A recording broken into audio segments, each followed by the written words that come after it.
안녕하세요, 굉장히 여러분. 오늘은 우리나라 질병청에서 한국인 질병 관련 통계를 발표해서 여러분들과 나눠보려고 해요. 좀 무서운 소식이긴 한데 이런 사실을 알아야 대비할 수 있고 대비해야 우리가 늘 긍정적인 사람으로 살 수 있습니다. 이런 걸 보지 않고 낙천적으로 오늘 하루 보내면 언젠가는 부정적인 결과를 맞닥뜨릴 수밖에 없습니다. 긍정적이기 위해서는 잘 알아야겠죠. 4월 29일 얼마 전에 질병관리청에서 지난 2011년부터 2021년 사이에 우리나라 한국인 심내혈관 질환 그리고 심근경색, 뇌졸중 발생 건수를 분석을 하고 발표를 했어요. 심내혈관 질환 발생 통계라는 결과를 처음으로 발표를 한 건데요. 이 심근경색증과 뇌졸중이 우리 몸에 정말 중요한 질병이죠. 결국에는 우리가 산다는 건 오래 사는 것 또는 삶의 질을 높이는 것인데 이 심근경색증과 뇌졸중은 수명과 아주 직결이 되기 때문에 의학적으로는 가장 중요한 질병입니다. 이런 심내혈관 질환이 우리나라 분들이 고령화가 되면서 아주 빠르게 증가하고 있어요. 그래서 실제 2021년 한 해 동안 심근경색증이 무려 34,600건이 발생했었습니다. 또 뇌졸중은 10만 건이 발생했었어요. 근데 이게 이제 10년 전에 비해서 150% 그러니까 9,000건이 더 증가한 수치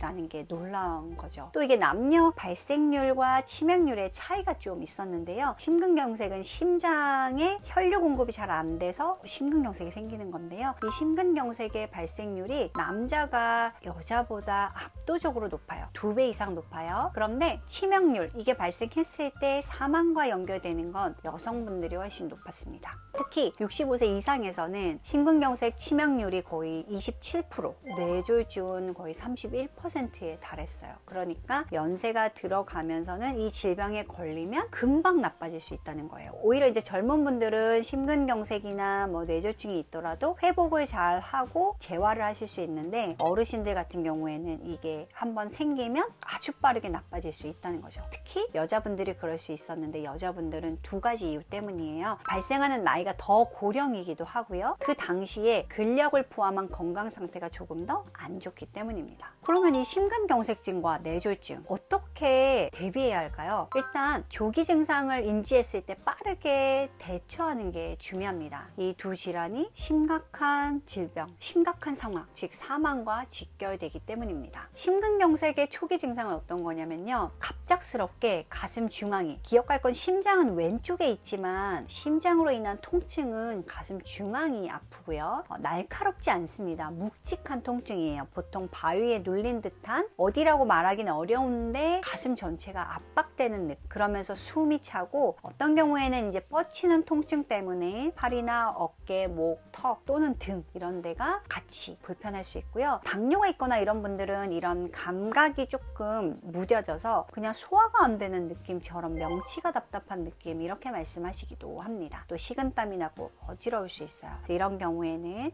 원래 고혈압이나 당뇨, 고지혈증이 있는 분이라면 주의하셔야겠죠. 뇌졸중의 초기 증상, 보통 얼굴이나 팔, 다리에 몸의 한쪽이 마비감이 들거나 힘이 빠지는 느낌이 들고요. 어떤 분들은 이제 말이 좀 어눌해지거나 보이는 게 두 개로 보이거나 갑작스럽게 걸음걸이가 이상해지거나 어지럼증이 생기거나 어떤 경우는 심하게 두통이 있거나 이런 게 이제 조기 증상입니다. 이게 좀 되게 심해서 가능하면 119를 불러서 의료기관에 빠르게 가서 골든타임을 놓치지 않으셔야 되는데요. 특히 이제 심근경색 같은 경우는 증상이 발생하고 수시간 이내에 치료를 하면 거의 되돌릴 수 있어요. 그러니까 2-3시간 내에만 해도. 그런데 저희가 이제 죄송한 이야기지만 의료 대란이 있는 상황이죠. 그래서 이런 상황에서는 큰 병에 안 걸리는 게 가장 안전할 것 같습니다. 급성질환에 대응이 어려울 수 있죠. 이럴 때일수록 우리가 스스로 확인하고 미리미리 안 걸리기 위해서 관리하는 게 중요합니다. 그럼 어떻게 관리하고 예방해야 할까요? 첫 번째는 미리 건강검진을 해보시는 거예요. 괜찮을 때 위험도가 어느 정도인지. 그러니까 여러분들이 국가검진을 하시거나 개인 종합검진을 하실 때 항목을 좀 추가해서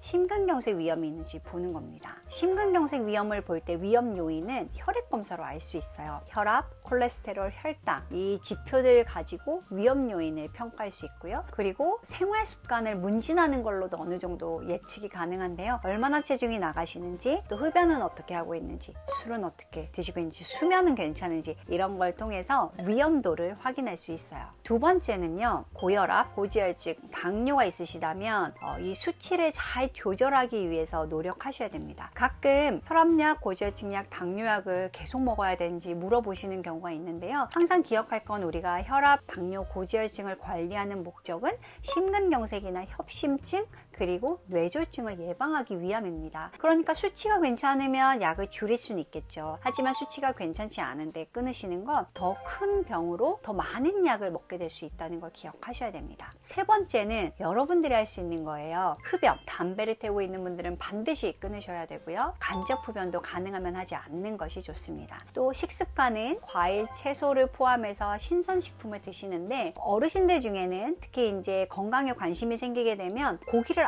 아예 끊어버리는 경우가 있어요. 언제나 제가 강조하는데요. 우리는 잡식이에요. 그러니까 고기나 생선을 반드시 채우셔서 우리 몸의 모든 활력과 관련된 면역세포, 근육 이런 애들의 몸통은 단백질이 있어야 만들 수 있어요. 그러니까 고기나 생선을 골고루 드셔야 되고요. 다만 가공육보다는 신선육이 좋겠죠. 마지막으로 운동을 잘 챙기시는 거. 네, 규칙적인 신체 활동. 운동을 하실 시간이 없다면 계단 오르기나 걷기를 포함해서 신체 활동을 높이시는 게 필요합니다. 가능하면 주당 150분 정도는 하라고 되어 있거든요. 그러니까 보통은 한 하루에 30분 정도씩 3일에서 5일 정도는 하시는 게 좋겠죠. 지난 시간에 제가 계단 오르기, 걷기 이런 얘기 말씀드렸는데 그런 정보를 활용해서 여러분들이 꾸준하게 신체 활동을 늘려나가시면 심근경색이나 뇌졸중으로 누워서 병실 천장을 보고 지내시는 일은 없을 거예요. 그래서 이런 것들을 골고루 하시는 게 중요하고요. 여기서 마지막으로 심근경색이나 뇌졸중의 위험을 보기 위해서 제가 생활습관이나 혈액검사를 이야기했는데 아예 영상검사로 위험이 어느 정도 와 있는지 보는 방법도 있죠. 경동맥 초음파를 하시거나 심장 CT를 찍으시는 건데요. 심장 CT는 아무래도 조영제도 써야 되고 방사선 노출이 있다 보니까 많은 분들이 경동맥 초음파를 하고 있습니다. 경동맥 초음파에 대한 이야기도 제가 다음 시간에 한번 알려드리도록 할게요. 오늘은 몰랐지만 우리나라 국민들이 지난 10년간 얼마나 많은 사람들이 심근경색과 협심증 그리고 뇌졸중으로 사망하거나 그 질병으로 고통받는지 한번 통계가 발표돼서 공유를 드렸어요. 여러분들이 나의 이야기가 되지 않게 하기 위해서 생활습관도 관리하시고요. 약을 드시는 분들은 잘 드시고요. 기술의 발전이에요. 기술의 발전을 활용하시면 좋겠습니다. 그리고 가능하면 약을 줄일 수 있도록 여러분들이 노력하셔야겠죠. 아주 단순한 진리지만 제가 매일매일 한번 늘 자주 말씀드려 보도록 하겠습니다. 오늘도 건강하고 긍정적인 하루 되세요. 건강하세요.